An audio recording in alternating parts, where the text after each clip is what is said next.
Children, आज हम शुरू करेंगे क्लास 9 आईसीएसई का chapter number 2 chemical changes and reactions. आज इस लेक्चर में, जो कि लेक्चर नंबर 1 होगा, उसमें हम डिस्कस करेंगे what are physical and chemical changes. तो हम अंडरस्टैंड करेंगे कि फिजिकल चेंज क्या होता है, केमिकल चेंज क्या होता है, कौन से चेंजेस को हम फिजिकल चेंज बोल सकते हैं, कौन से को केमिकल चेंज बोल सकते हैं। बहुत सारे एग्जाम्पल्स को हम वन बाय वन डिटेल में अंडरस्टैंड करेंगे। फिजिकल चेंजेस, केमिकल चेंजेस के कैरेक्टरिस्टिक्स देखेंगे और उनके डिफरेंसेस भी देखेंगे। तो बहुत ही इंटरेस्टिंग चैप्टर है, क्योंकि ये जो चेंजेस आज आप स्टडी करने वाले हो, ये आप अपने आसपास हर जगह देख सकते हो। Right, so I hope you are going to really enjoy this learning with me. मैं हूं डॉक्टर रितु जौहर, आपकी educator from the channel H2O, the A to Z of chemistry. तो चलिए शुरू करते हैं आज की पढ़ाई। तो सबसे पहले हम ये लेक्चर आज शुरू करेंगे विद एन अंडरस्टैंडिंग उन चीजों की जो कि आपने अपने जूनियर क्लासेस में 7th और 8th में स्टडी किया है, और वो है व्हाट इज मैटर। अब हम यहाँ से क्यों शुरू कर रहे हैं इस लेक्चर को? उसका आंसर ये है कि हमें स्टडी करना है कि आज फिजिकल चेंज क्या होता है, केमिकल चेंज क्या होता है। मगर उनको अंडरस्टैंड करने से पहले हम इन चेंजेस को देखते कहाँ पे, इनको कहाँ पे ऑब्जर्व करते हैं। हम चेंजेस को ऑब्जर्व करते हैं मैटर में, किसी भी सब्सटेंस में। कोई चीज गर्म हो रही है तो उसमें क्या हुआ, किसी चीज का कलर क्या है, वो क्या। तो किसी चीज, वो चीज क्या होती है? मैटर। हमारे आसपास की हर एक चीज क्या है? Matter. So let us first of all define matter and then begin with the learning. So anything that has mass, it occupies space and the presence of which can be felt by any one or more of the 5 senses, this is called as matter. तो हमारे आसपास जो भी चीजें हैं उनके मास होता है, वो कुछ जगह को ऑक्यूपाई करते हैं और हम उन्हें महसूस कर सकते हैं अपनी किसी एक सेंस से या एक से ज्यादा सेंसेस से। उसे हम बोलते हैं मैटर।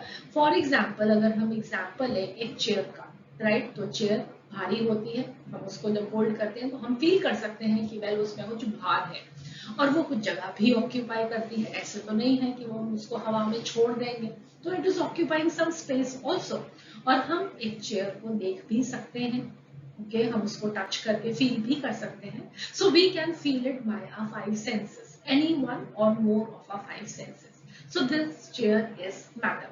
सिमिलरली टेबल, हमारे कपड़े, कॉपी, पेन, नमक, चीनी, car, iron, wood, coal, petroleum, clay, air, trees, sand, soil, human body etcetera, all are matter. हमारे आसपास की हर एक चीज, हम खुद भी क्या है? मैटर।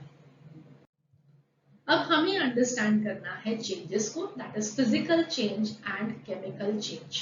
राइट, तो ये जो टाइप्स ऑफ चेंजेस हैं उसे हम क्लासिफाई करते हैं based upon their physical and chemical properties into physical change and a chemical change.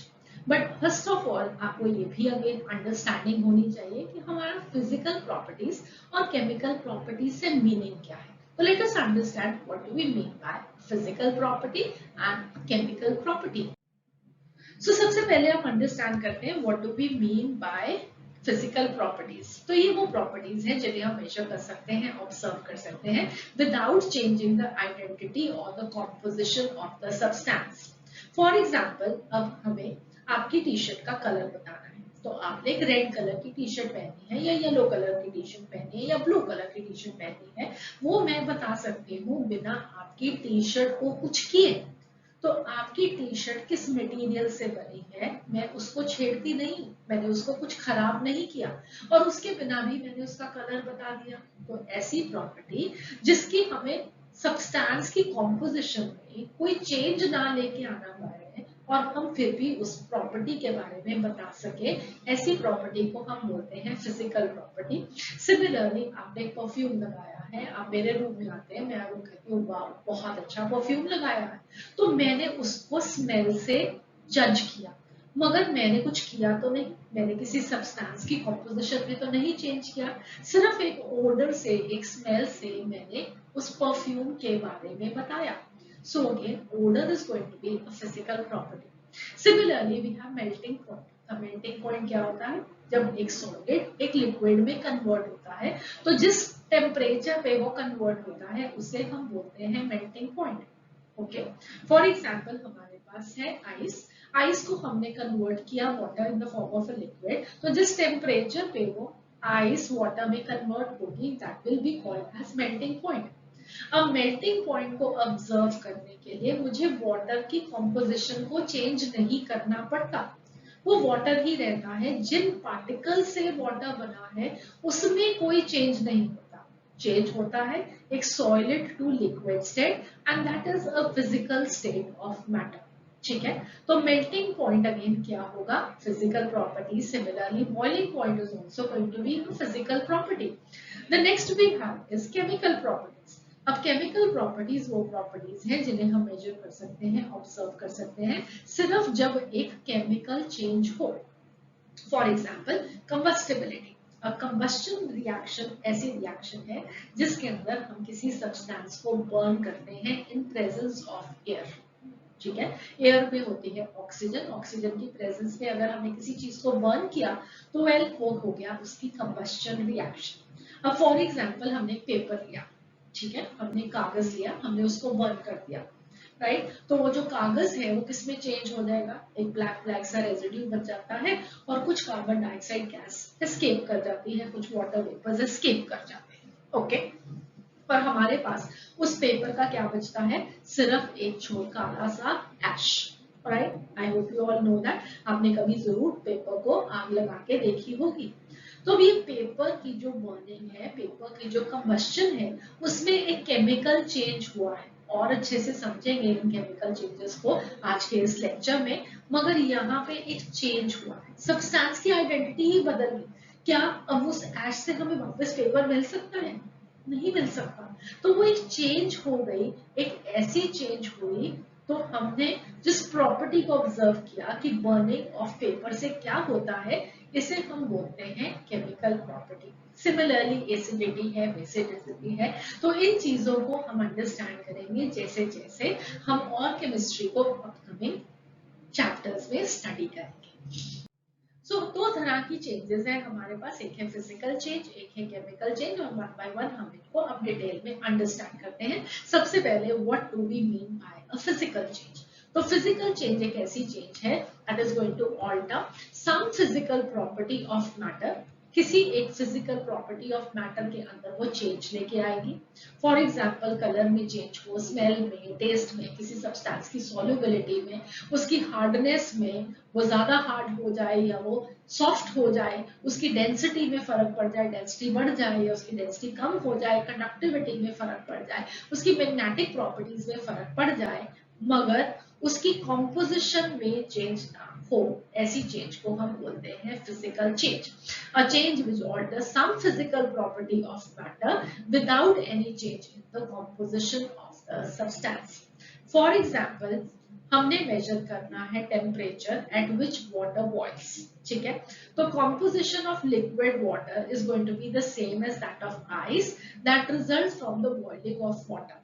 Okay, तो अगर हमने लिक्विड वाटर लिया, हमने उसको बॉईल किया, हीट किया हमने उसको, और वो बॉईल करने लग गया और वो कन्वर्ट हो जाएगा वाटर वेपर्स में, राइट, तो वो जो लिक्विड वाटर है और वाटर वेपर्स है उसकी कॉम्पोजिशन सेम रहेगी, वो हमेशा सेम तरह के वाटर पार्टिकल से बने रहेंगे। तो जिस टेम्परेचर पे वो चेंज आया, जिस टेम्परेचर पे वाटर ने बॉईल करना शुरू किया, that is the boiling point, this will be a physical change. Similarly अभी मैंने आपको एग्जांपल दिया था melting of ice. So ice से वाटर लिक्विड स्टेट में जब कन्वर्ट होता है उस टेम्परेचर को मेल्टिंग पॉइंट बोलते हैं। So melting point is also going to be a physical change. Next है what do we mean by a chemical change? So chemical change is a permanent change in which the original substance gives rise to one or more substances with different molecular composition and properties. तो एक ऐसी change जो कि permanent हो और original substance जो हमने ली थी उससे कोई नया substance बन जाए जिसमें जो molecular उसकी composition है, उसकी जो properties हैं वो change हो जाए। वो सेम ना रहे, एक नया सब्सटेंस बन जाए, तो हम उस चेंज को क्या बोलेंगे, एक chemical change. For example rusting of iron in moist air, this is a chemical change. Burning of paper in air is a chemical change. Cooking of food is a chemical change. Burning of wood etcetera, this is going to be a chemical change. तो burning of paper का मैंने example आपको अभी समझाया. Burning of would भी बिल्कुल वैसे ही है जैसे पेपर है, कि अगर हमने लकड़ी को आग लगा दी और लकड़ी इसको जब हम आग लगाते हैं तो अगेन वो पीछे क्या रह जाएगा, ऐश रह जाएगा, कुछ स्मोक उसमें चली जाएगी, तो कुछ नया सब्सटेंस बन गया, राइट. और हम उस सब्सटेंस से वापस वुड को नहीं बना सकते, तो that is going to be a chemical change. Similarly हमने क्या लिया, कोई सब्जी ले ली, राइट, रॉ वेजिटेबल ले ली, हमने गाजर ले ली, गोभी ले ली, और हमने उसको पका दिया, उसको कुक कर दिया, सब्जी बना ली.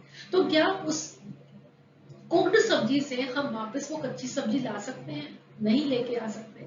तो ये एक परमानेंट चेंज होगी, जिससे एक पुराना जो ओरिजिनल सब्सटेंस थी वो तो रही नहीं, कुछ नया ही बन गया. तो ऐसी चेंज को क्या बोलते हैं, अ केमिकल चेंज. ठीक है. अब rusting of iron in moist air, rust, I hope आप लोगों ने देखा है कि आयरन आर्टिकल्स के ऊपर रस्ट आ जाता है. अभी मैं आपको आगे इसके पिक्चर भी दिखाऊंगी, इसका कंसेप्ट भी एक्सप्लेन करूंगी, then you will be understanding why rusting of iron is going to be a chemical change. So next अब हम अंडरस्टैंड करते हैं इनके कैरेक्टरिस्टिक फीचर्स. फिजिकल चेंज के कैरेक्टरिस्टिक फीचर्स क्या होते हैं, एक केमिकल चेंज के कैरेक्टरिस्टिक फीचर्स क्या होते हैं. सबसे पहले characteristic features of a physical change. I hope you all now remember what is a physical change. So a change which alters some physical property of matter without any change in the composition of the substance is a physical change. और इसी basis पे हम इसके characteristic features को लिख सकते हैं. चार कैरेक्टरिस्टिक फीचर्स हैं, वन बाय वन पहले मैं आपको बताऊंगी और फिर उनको हम एग्जांपल्स के साथ अंडरस्टैंड करेंगे. ठीक है. सो सबसे पहला फीचर है the change is temporary and reversible. Second है no new substances formed. Third is the amount of energy required to bring about a physical change is generally equal to the energy released when the change is reversed. And the fourth is there is no change in the mass of the substance. अब इन चार characteristic features को understand करने के लिए सबसे अच्छा तरीका क्या रहेगा कि हम इनको वन बाय वन अंडरस्टैंड करें कुछ एग्जांपल्स के साथ. तो let us do that. So in characteristics को अंडरस्टैंड करने के लिए जो बेस्ट और कॉमन एग्जांपल है हमारे पास वो क्या है, ice getting converted into water.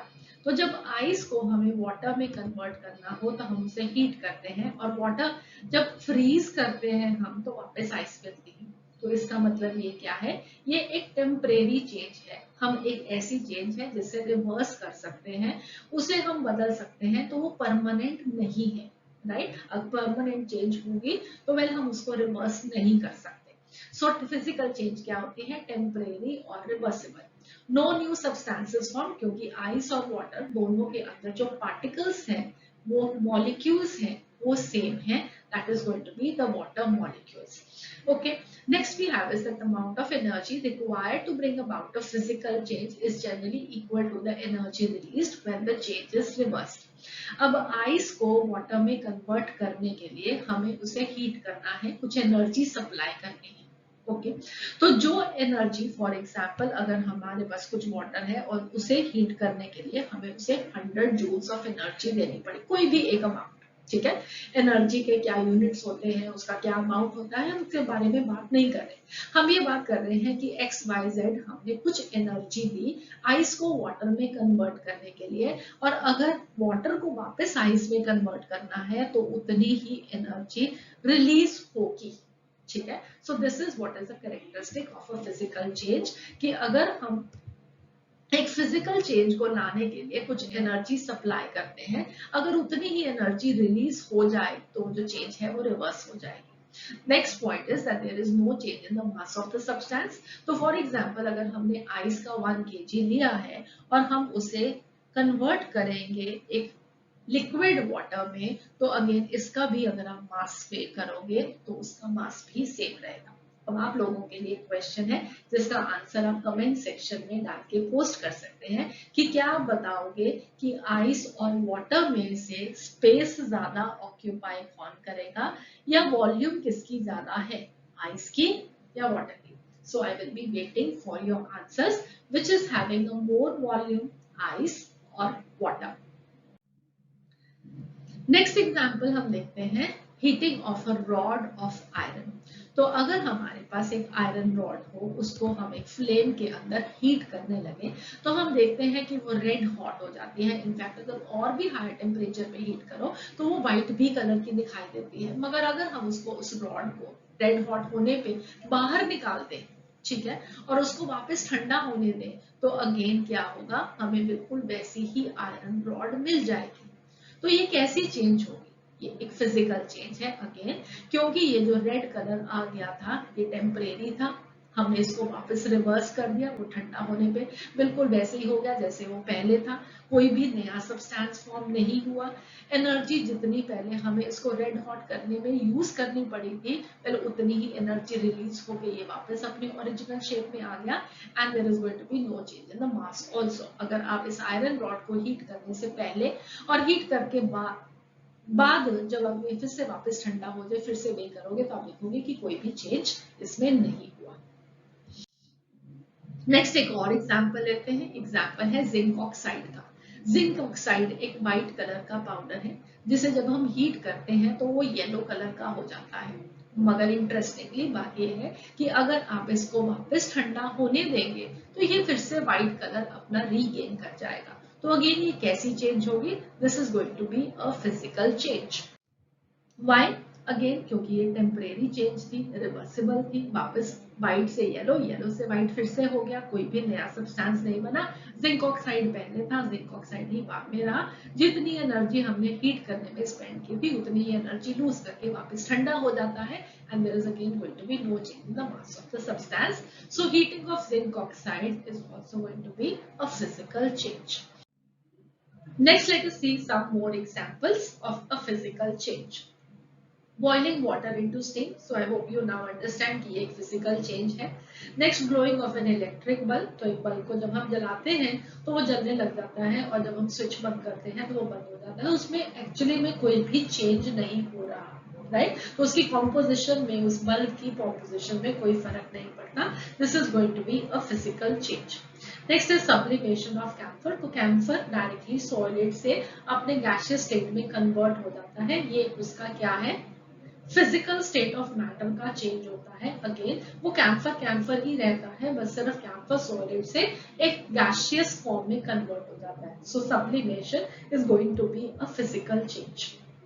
Next, bending of glass by heating. तो किसी भी ग्लास ट्यूब को आपने हीट किया और वो हीट करने में आपने उसको बेंड कर दिया, तो एक्चुअली में ग्लास की कॉम्पोजिशन में तो कोई फर्क नहीं आया। So again it will be a physical change.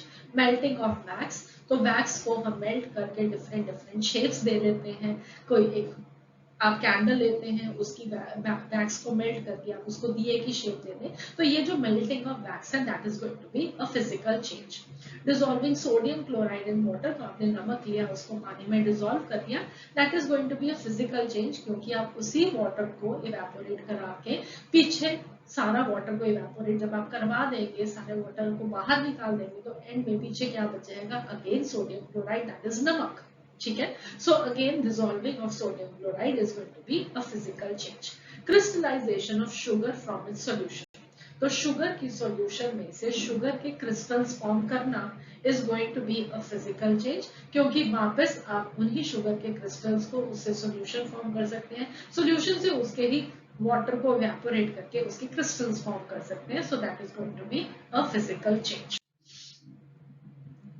Next अब हम देखते हैं केमिकल चेंज के कैरेक्टरिस्टिक फीचर्स। तो केमिकल चेंज क्या थी, केमिकल चेंज वो परमानेंट चेंज थी जिससे एक ओरिजिनल सब्सटेंस एक या एक से ज्यादा नए सब्सटेंसेस को फॉर्म करता है, जिनकी कॉम्पोजिशन उस ओरिजिनल सब्सटेंस से डिफरेंट होती है, राइट? तो इसके कैरेक्टरिस्टिक फीचर्स पहले देखते हैं और फिर वन बाय वन एग्जांपल्स के साथ अंडरस्टैंड करेंगे। सो सबसे पहले the change is permanent and irreversible. One or more new substances are formed. Energy changes involved in a chemical reaction. The mass of the substance undergoing a chemical change is generally altered. तो again चार characteristics हैं, again उनको examples के साथ अच्छे से understand करते हैं। तो इन कैरेक्टरिस्टिक्स ऑफ केमिकल चेंज को आपको एक बहुत ही इंटरेस्टिंग एग्जांपल के साथ समझाते हैं। एग्जांपल जो कि आपको बहुत मजा लेके आने वाला है। कैसे? आप लोगों ने क्या पॉपकॉर्न खाए हैं? खाए हैं। नमक वाले खाए हैं या मीठे वाले भी खाए हैं? मीठे वाले पॉपकॉर्न, हाँ मूवी थिएटर में आई होप आप लोगों ने कैरमल पॉपकॉर्न खाए हैं। तो आज मैं आपको सिखाने वाली हूँ केमिकल चेंज के बहाने कि वो कैरमल कैसे बनाते हैं। ओके, सो हम क्या करते हैं, चीनी लेते हैं और उस चीनी को हीट करते हैं। हीट करके देन वो फॉर्म करता है एक गोल्डन ऑरेंजेस सा सिरप, ठीक है। और अगर हम उसको सॉलिडिफाई करेंगे तो वो फॉर्म करेगा caramel. Okay, so this is going to be forming that caramel जो कि पॉपकॉर्न के ऊपर कोटेड होता है। अगर आप इस लिक्विड में पॉपकॉर्न बना के इसके अंदर उसको मिक्स कर दोगे तो बाद में जब वो ठंडी होगी चीनी, ये कैरमल वाली चीनी, तो वह आपको मिलेंगे कैरमल पॉपकॉर्न्स। ओके, तो that was something else, but हम केमिकल चेंज की बात कर रहे थे। हम क्या करते हैं, हम इस चीनी को हीट करते हैं, पहले एक सिरप फॉर्म करता है, हम उसको और हीट करते हैं, करते जाते हैं। अल्टीमेटली बाद में क्या बचता है, एक ब्लैक कलर का रेजिड्यू और साथ में कुछ स्टीम उसमें से निकल रही होती है। तो अंडरस्टैंड करें उसको केमिकली क्या हो रहा है। तो जब हमने शुगर को हीट किया तो वो जो ब्लैक कलर का रेजिड्यू बच जाता है that is going to be carbon, और साथ में उसमें वाटर वेपर्स निकलते हैं।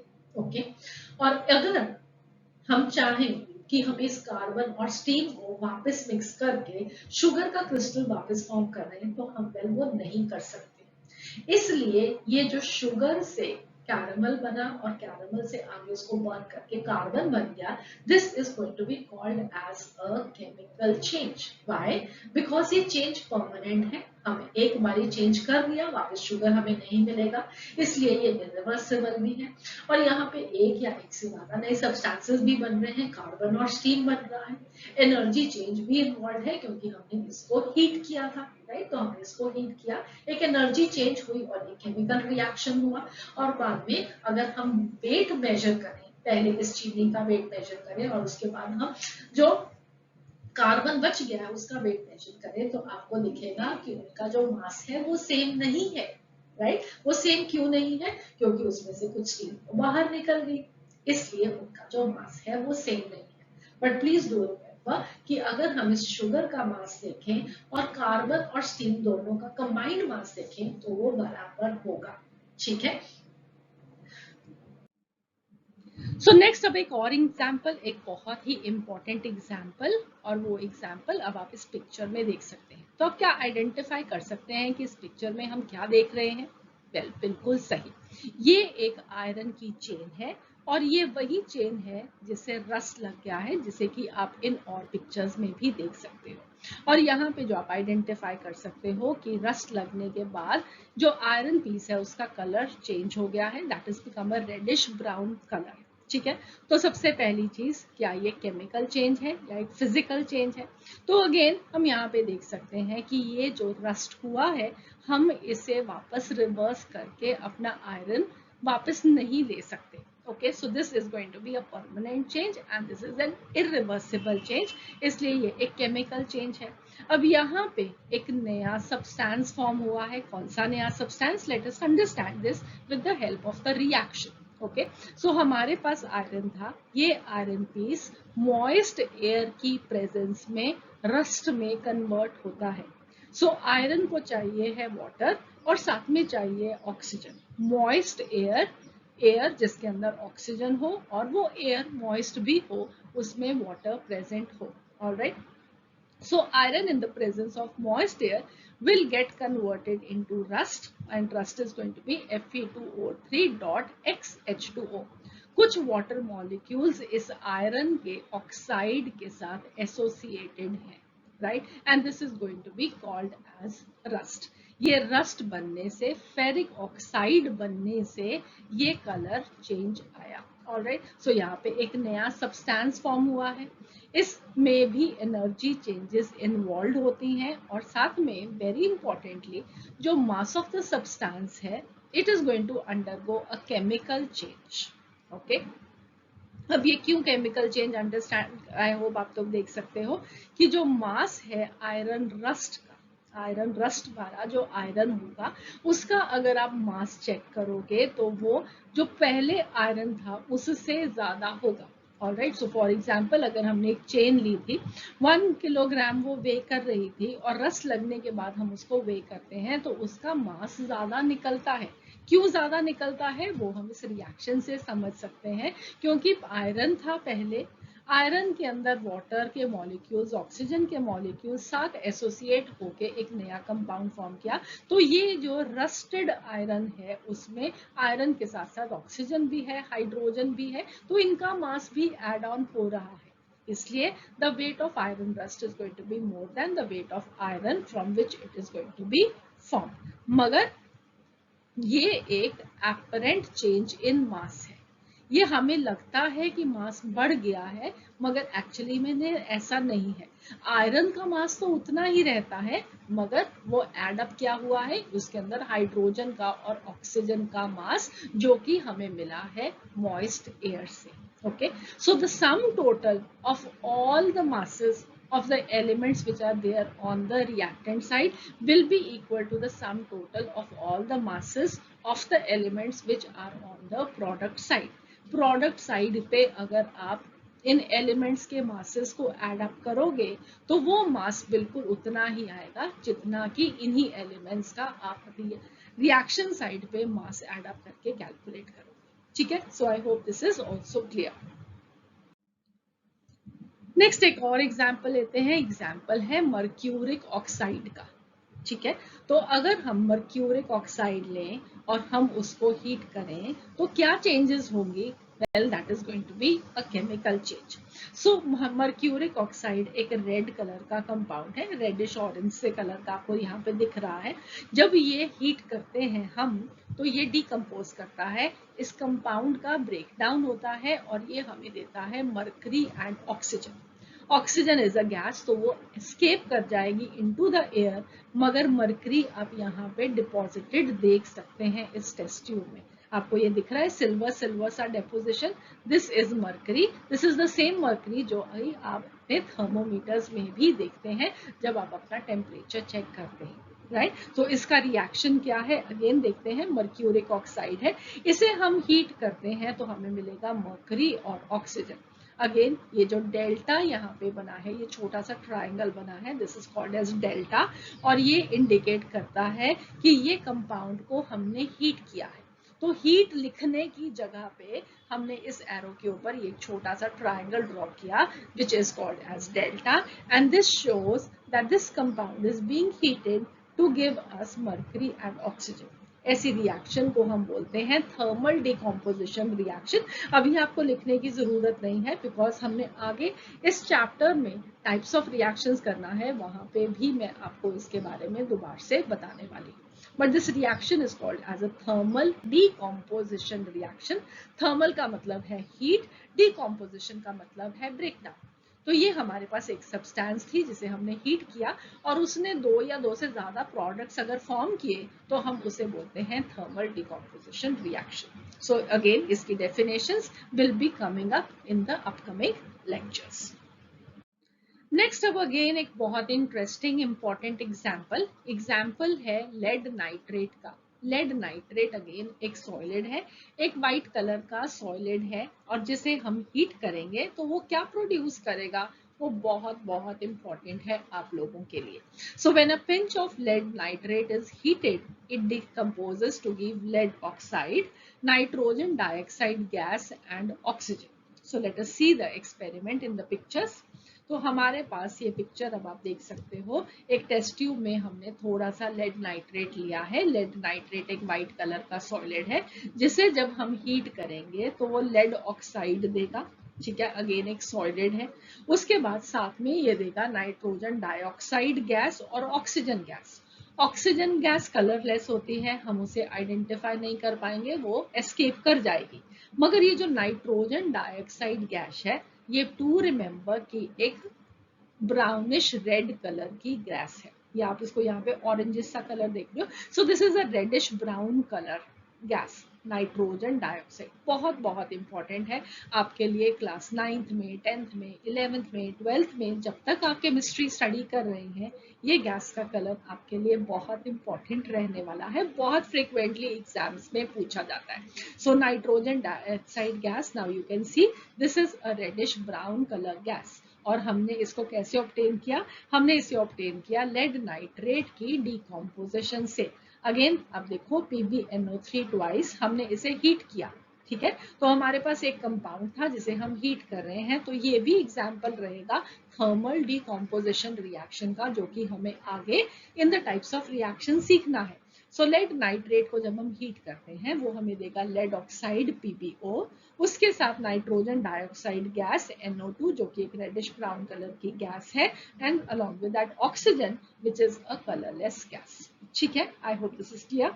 और अगेन अब ये क्या एक केमिकल चेंज है, आई होप अब आप सब लोगों को मालूम है कि ये यहाँ पे नए कंपाउंड्स फॉर्म हुए हैं, ये डिफरेंट प्रॉपर्टीज शो करेंगे फ्रॉम द ओरिजिनल कंपाउंड। ये एक परमानेंट चेंज है, ये एक रिवर्सिबल चेंज है, हम यहाँ पे हीट कर रहे हैं तो अगेन एनर्जी चेंजेस इन्वॉल्व है। और अगर हम लेड नाइट्रेट का वे करके देखेंगे और बचे हुए रेजिड्यू जो सॉलिड है PbO उसका वेट करके देखेंगे तो वो वेट डिफरेंट होगा, मगर अगर सबका टोटल वेट करके देखेंगे so that will B equal on the reactant and product side. Okay, so next अब हम कुछ और एग्जांपल्स देखते हैं केमिकल चेंज के, सो दैट कि अगर आपको कल एग्जामिनेशन में ये एग्जांपल्स आए तो आप उनको अंडरस्टैंड कर सकें कि यस ये केमिकल चेंज है या फिजिकल चेंज है, और साथ ही में आपके इस कंसेप्ट की अंडरस्टैंडिंग और अच्छी हो जाए। तो पहला एग्जांपल क्या है, बर्निंग ऑफ पेपर। हमने एक कागज लिया, उसको आग लगाई, आग लगाने के बाद अगेन पीछे कुछ ऐश बच जाएगी और बाकी सब कुछ कार्बन डाइऑक्साइड एंड स्टीम के फॉर्म में एस्केप कर जाएंगे इनटू द एयर। तो क्या आप उस ऐश से वापस पेपर बना सकते हैं? बिल्कुल नहीं। So this is going to be a chemical change. Next we have is the formation of curd from milk. तो आपकी मम्मा लोग क्या करते हैं, दूध लेते हैं रात को, उसके अंदर जरा सा दही लगा के उसको मिक्स करके छोड़ देते हैं। सुबह जब वो उठते हैं तो देखते हैं कि सारा का सारा दूध दही बन गया। ठीक है, और क्या अब हम इस दही से वापस दूध बना सकते हैं? बिल्कुल भी नहीं। So this is going to be a chemical change. Next we have is the burning of wax candle. तो जब वैक्स की कैंडल को हम आग लगाते हैं वो बर्न होना शुरू होती है, लाइट देती है, तो वेल वो जो बर्निंग है वैक्स ऑफ द कैंडल की, that is going to be a chemical change. Next we have is the burning of wood. तो हम जब लकड़ी को आग लगाते हैं तो अगेन वो ऐश फॉर्म करेगा, carbon dioxide gas, steam as water vapor that is going to be released into the air. So again this will be a chemical change. Digestion of food. तो आप अपनी बायोलॉजी क्लासेस में digestive system को understand करते हैं, पढ़ाई करते हैं, उसमें हम ये अंडरस्टैंड करते हैं कि जो भी हम खाना खाते हैं उसको हमारी बॉडी सिंपलेस्ट सब्सटेंसेस में ब्रेक डाउन कर देती है, सो दैट कि वो हमारी बॉडी के जो सेल्स हैं उसे एब्सॉर्ब कर सके और उसको यूज कर सके एनर्जी प्रोड्यूस करने के लिए। तो ये जो सारा प्रोसेस है, एक तो नए सब्सटेंसेस फॉर्म करता है, छोटे छोटे पार्टिकल्स फॉर्म करता है, और नए सब्सटेंसेस फॉर्म करने के साथ साथ हम वापस उनसे अपना फूड दोबारा से नहीं बना सकते। So well this is going to be again a chemical change. Next we have is the ripening of fruits. तो फ्रूट का बनना, फिर उसका राइपन होना, पक जाना, again this is going to be a chemical change जिसे हम वापस रिवर्स नहीं कर सकते। Next is the photosynthesis by plants. तो प्लांट्स कार्बन डाइऑक्साइड और वाटर लेकर सनलाइट की प्रेजेंस में जो खाना बनाते हैं, that is the process of photosynthesis. Again this is a chemical change. Butter turning rancid. अब ये रैंसिड क्या होता है? रैंसिड होता है जब कोई भी चीज हमारी खराब हो जाती है पड़े पड़े। फॉर एग्जाम्पल अगर आप लोगों ने अपने चिप्स के पैकेट देखे हो कि कभी आपने चिप्स का पैकेट मार्केट से खरीदा, हम इसको डिफाइन भी करेंगे आगे अपने अपकमिंग लेक्चर्स में, बट अभी के लिए एक बेसिक अंडरस्टैंडिंग डेवलप करते हैं कि एक आपने चिप्स का पैकेट खरीदा था और आप भूल गए उसको खाना, आपने उसको 2-3 महीने के बाद खोला और आपको उसमें से बहुत ही गंदी सी स्मेल आई, खाकर भी देखा, टेस्ट भी अच्छा नहीं था। तो वो क्या हुआ, उस चिप्स के पैकेट में वो जो ऑयल था वो डिकम्पोज हो गया, उसकी वजह से उसकी जो टेस्ट था वो खराब हो गया, उसका स्मेल जो थी वो गंदी होगी, और ये सारे प्रोसेस को हम बोलते हैं रैंसिडिटी। ठीक है। सिमिलरली बटर भी क्या है, एक फॉर्म ऑफ ऑयल ही है, तो बटर भी पड़ा पड़ा ऐसे ही खराब हो जाता है, गंदी स्मेल आने लग जाती है, हम उसे खा नहीं पाते हैं, सो दैट इज रैंसिडिटी। तो इस प्रोसेस में भी जो चेंजेस आई बटर के रैंसिड होने में, आपके चिप्स के पैकेट में ऑयल के रैंसिड होने में, so that is also going to be a chemical change. तो आई होप अब आप लोगों का फिजिकल चेंज, केमिकल चेंज मालूम लग गया कि क्या होता है।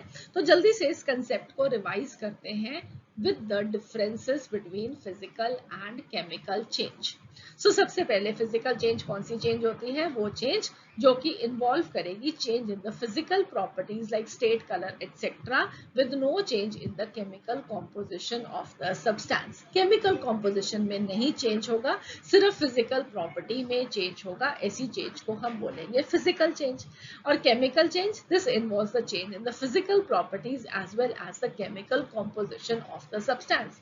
फॉर एग्जाम्पल, जहां पे आपने रस्टिंग ऑफ आयरन को देखा, तो वहां पे एक केमिकल चेंज भी हुआ, और साथ में जो आयरन का कलर था वो एक मेटालिक सिल्वर कलर से क्या हो गया था, रेडिश ब्राउन कलर का, राइट। तो वहां पे कलर भी चेंज हुआ और केमिकल कॉम्पोजिशन भी चेंज हुआ, so that is going to be called as a chemical change. Essentially यहाँ पे एक केमिकल कॉम्पोजिशन में चेंज होना जरूरी है। Next, the physical change is a temporary change and can be usually reversed. I hope now you understand. Similarly, chemical change, this is a permanent change and this cannot be reversed. Very importantly, यहाँ पे remember करना कि कुछ chemical reactions ऐसी reactions होती हैं जिन्हें हम reverse भी कर सकते हैं, जिन्हें हम reversible reactions बोलेंगे, ठीक है। मगर उनमें भी होगा क्या कि जब भी reactant रिएक्ट करेंगे तो वो जो प्रोडक्ट फॉर्म करेगा उसकी कॉम्पोजिशन डिफरेंट होगी, वो कॉम्पोजिशन सेम नहीं होगी, चाहे उस प्रोडक्ट से हम वापस रिवर्स करके उस रिएक्शन को फिर से रिएक्टेंट्स फॉर्म कर सकें। ओके, एक बहुत इंटरेस्टिंग एग्जांपल, सिंपल एग्जांपल आपको अगर बताऊं उसका, तो वेल, हमने हाइड्रोजन लिया, हमने ऑक्सीजन गैस लिया, ओके, और इससे हम क्या फॉर्म कर सकते हैं, हम इससे फॉर्म कर सकते हैं H2O, दैट इज वाटर, ठीक है।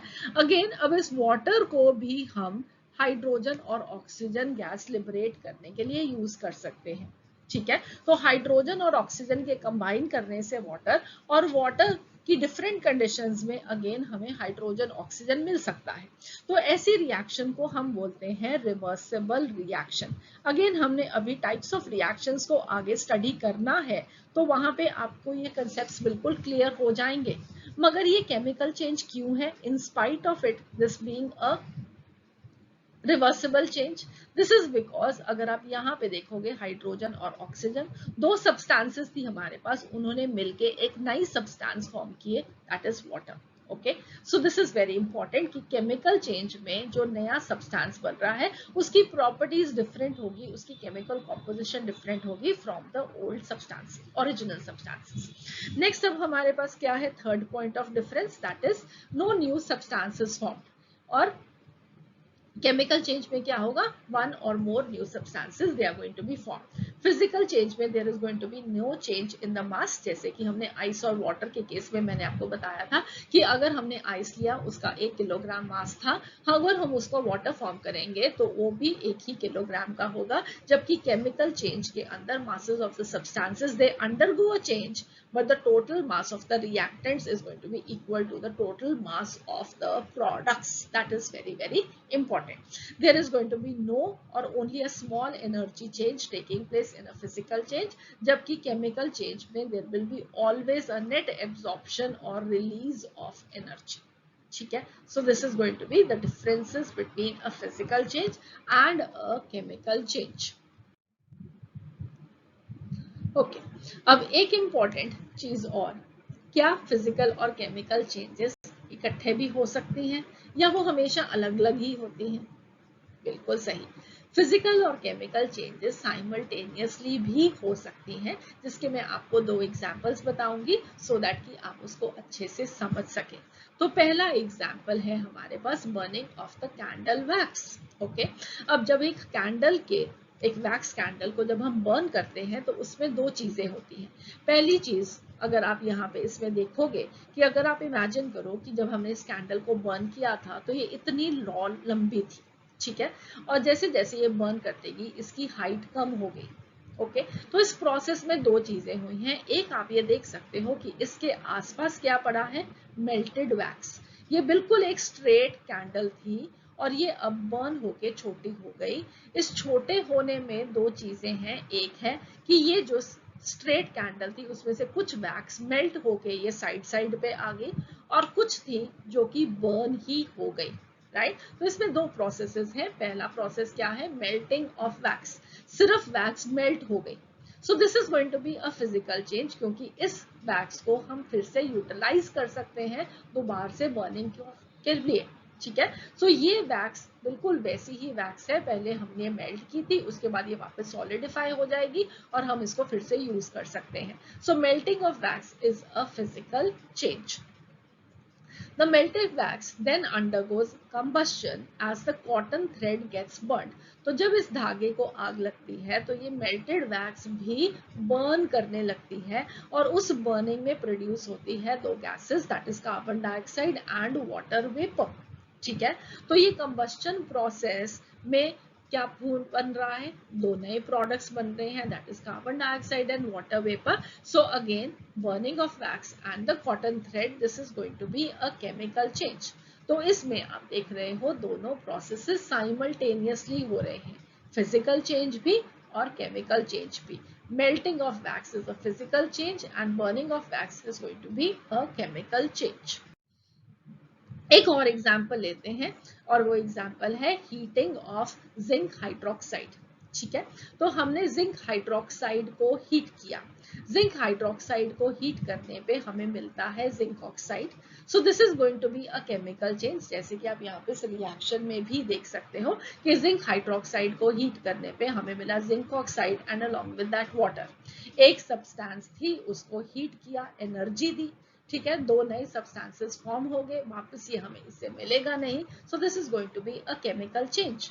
बट अभी अभी हमने फिजिकल चेंज के एग्जाम्पल में जिंक ऑक्साइड के बारे में भी तो पढ़ा था। जिंक ऑक्साइड के बारे में हमने क्या पढ़ा था कि जिंक ऑक्साइड जब हॉट होता है तो वो येलो कलर का होता है और जब वो ठंडा होता है तो वो व्हाइट कलर का हो जाता है। अभी दिखाया था ना मैंने आपको, yes. And that is going to be a physical change, क्योंकि जब हम जिंक हाइड्रोक्साइड को हीट करते हैं तो जिंक ऑक्साइड हमें एक हायर टेम्परेचर पे मिलेगा तो वो हमें येलो कलर का दिखाई देगा, मगर जैसे ही ये ठंडा होगा तो ये व्हाइट कलर का हो जाएगा। So this will be a physical change. I hope now the concept is going to be clear to you कि साइमल्टेनियसली फिजिकल केमिकल रिएक्शंस भी चल सकती हैं, अलग से केमिकल चेंज भी हो सकता है, अलग से फिजिकल चेंज भी हो सकता है। So that would be all for this lecture. I hope आप लोगों को ये लेक्चर अच्छा लगा। नेक्स्ट लेक्चर में हम फिर से मिलेंगे और आगे नई नई चीज़ों को डिस्कस करेंगे। See you again for the next lecture. और अगर आपको इस लेक्चर में कोई भी डाउट हो तो प्लीज़ फील फ्री, आप अपने डाउट्स को कमेंट सेक्शन में डाल के पोस्ट कर सकते हैं। आप हमें ईमेल भी कर सकते हैं। Our email ID is h2ochemistry@gmail.com। And last one thing, very importantly, अगर आपको ये लेक्चर अच्छा लगा तो please do subscribe to the channel, click on the like link and share it with your friends. So see you again for the next one. Bye bye.